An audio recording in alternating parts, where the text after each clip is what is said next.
Ready to move in premium triplex villas at Bachapalli APR Projects.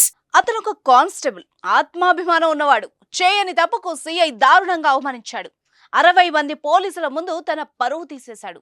చెప్పాగా ఆత్మాభిమానం ఉందని. వెంటనే జాబ్ కు రిజైన్ చేసి వెళ్లిపోయాడు. కట్ చేస్తే సివిల్స్ లో గొప్ప ర్యాంక్ సాధించాడు. ఈ మధ్యలో ఏం జరిగింది? Let's watch.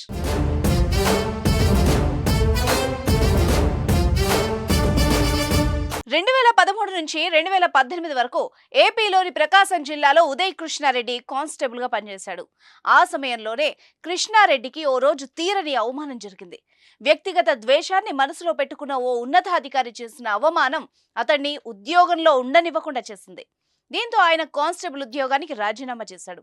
అంతేకాదు, ఎలాగైనా సివిల్స్ లో ర్యాంక్ సాధించి ఐఏఎస్ అధికారి కావాలని లక్ష్యంగా పెట్టుకున్నాడు. ఇందుకోసం రాత్రి పగలు శ్రమించాడు. సివిల్స్ కోసం కోచింగ్ తీసుకున్నాడు. పౌరుషంతో రాజీనామా చేసి వెళ్లిన ఉదయ్ పట్టుదలతో చదివి అఖిల భారత సర్వీస్ ఉద్యోగాలకు ఎంపికయ్యాడు. యూపీఎస్సీ ప్రకటించిన గత ఏడాది సివిల్స్ పరీక్షా ఫలితాల్లో ఉదయ్ కృష్ణారెడ్డి సివిల్స్ ఫలితాల్లో 780వ ర్యాంకును సాధించాడు. ఇక్కడ మరో విషయాన్ని మనం చర్చించాలి. 6 ఏళ్ల క్రితం ఉదయ్ను సిఐ అవమానించారు కదా. ఆ అవమానం జరగకపోతే ఉదయ్ అలాగే కానిస్టేబుల్ గా మిగిలిపోయేవాడు కదా.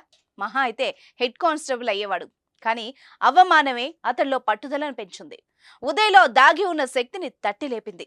ఏనాడైతే అవమానం జరిగిందో ఆ రోజే తన గమ్యం మారింది. లక్ష్యానికి బీజం పడింది. అందుకే అంటారు, ఉలి దెబ్బలకు బాధపడితే శిల శిల్పం అవుతుందా అని. సో ఆ సిఐకి ఉదయ్ థ్యాంక్ యూ చెప్పినా పర్వాలేదు. సరే, ఇందులో మరో ట్విస్ట్ కూడా ఉంది. ఉదయ్ ఇంకా తన టార్గెట్ రీచ్ అవ్వలేదు. ప్రస్తుతం తాను సాధించిన 780వ ర్యాంకుతో ఇండియన్ రెవెన్యూ సర్వీస్ ఉద్యోగం మాత్రం వచ్చే అవకాశం ఉంది. దీంతో మరోసారి సివిల్స్ రాసి ఎలాగైనా ఐఏఎస్ సాధిస్తానని కృష్ణారెడ్డి ధీమా వ్యక్తం చేస్తున్నాడు. ఐఏఎస్ సాధించే వరకు ఎన్ని ప్రయత్నాలైనా చేస్తానని చెబుతున్నాడు. So all the best Uday Krishna Reddy.